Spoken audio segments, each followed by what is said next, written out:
Hi, I'm Rich Torrey. Welcome to another Level Up Cartooning. All you ever need to follow along with me is a pencil and paper. It doesn't get any easier than that, right? Now, before we get started, make sure you hit the thumbs up and the subscribe button as it helps this channel to grow, and hit the bell so you never miss a lesson. So for the past few weeks, we've been drawing some of the most iconic cartoon couples in animation history. We started with Disney classics like Mickey and Minnie Mouse, both their vintage and later standard versions. And we also drew Donald and Daisy Duck. And last week, we drew Popeye and Olive Oyl, which got me thinking about Fleischer Studios' first animated couple, which was one of the earliest and most influential cartoon couples of all time. I'm talking about Betty Boop and Bimbo. They were hugely important characters in animation history. They came from the early 1930s Fleischer Studio era, a time when cartoons were wild, experimental, musical, and unlike anything that came before. Betty became animation's first true cartoon superstar, known for her flapper style, jazz-age energy, and expressive design. And Bimbo, originally a mischievous cartoon dog, was one of her earliest, most frequent co-stars, helping to define the surreal rubber hose style of early sound cartoons. Together, they represent a turning point in animation, when cartoons became more expressive, personality-driven, and connected to popular culture. So what do you say we get started? Let's draw.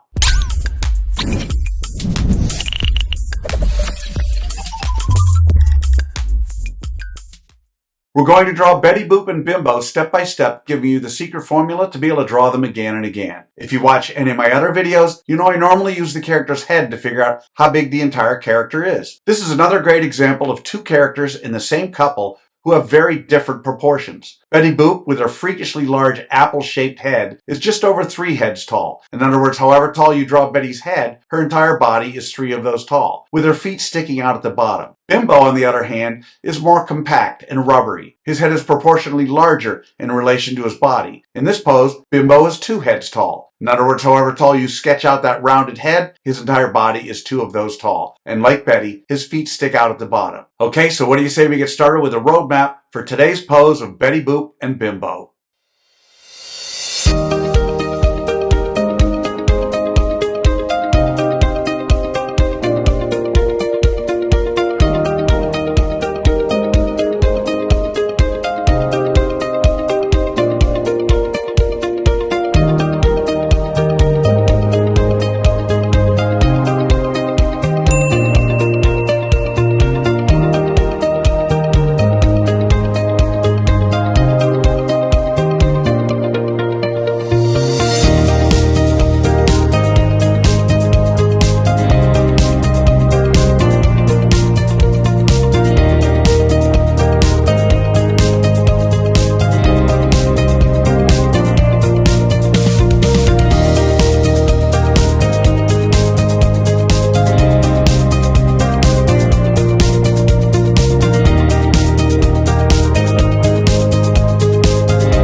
Okay, so there's our roadmap of Betty and Bimbo. Now, before we go on to step 2, I want to give you the layout of our 2 characters using simple shapes, for those of you who want to screen grab. Just something to help you when laying out your drawing. Okay, so now we're on to step 2. In this step, we do what I call roughing out the features. You'll see that I use guidelines to help me to place Betty and Bimbo's eyes, noses, mouths, and facial features. We don't want those guidelines in the final drawing, so you want to keep them light enough to be able to erase them easily. Okay, so let's rough out the features for Betty Boop and Bimbo.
Alright, so there are the roughed out features of Betty Boop and Bimbo. Now with the roadmap done and the features roughed out, it's time for that final step. In step 3, we get to have fun. We get to draw on the final details of Betty Boop and Bimbo. We don't have to guess where to put things because we've already done all the hard work to figure that out. Now would be the time to pause and look at your drawing while everything is still lightly sketched out and fix and change things that might need some tweaking before committing to those final lines. But even as you draw those final lines, you should still be thinking about how you might improve your drawing all the way until the very end. Okay? So let's draw on the details for Betty Boop and Bimbo.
And that's how you do it. There you have it, another classic cartoon couple from the golden age of animation, Betty Boop and Bimbo. So how do you think you did? Understand, if you've never drawn Betty Boop or Bimbo before, you can't expect to have drawn them perfectly on your first try. You'll notice I don't spend time coloring these characters during this video because I want my lesson to focus solely on the drawing process. But now you have the secret formula, the process for drawing Betty Boop and Bimbo. And with that, you can draw them again and again. And by all means, color them when you're done. I promise each time you draw them, it'll get a little better and a little easier. I also promise the more you work with me, the better you're going to get at all of your cartoon characters. So I'd love to see your drawing of Betty Boop and Bimbo. If you can, take a picture and post it on either Facebook or Instagram. And don't forget to include the hashtag #LevelUpCartooning. I hope you had as much fun as I did with this one. Remember to subscribe and thanks for joining me. Until next time, keep drawing, my friends.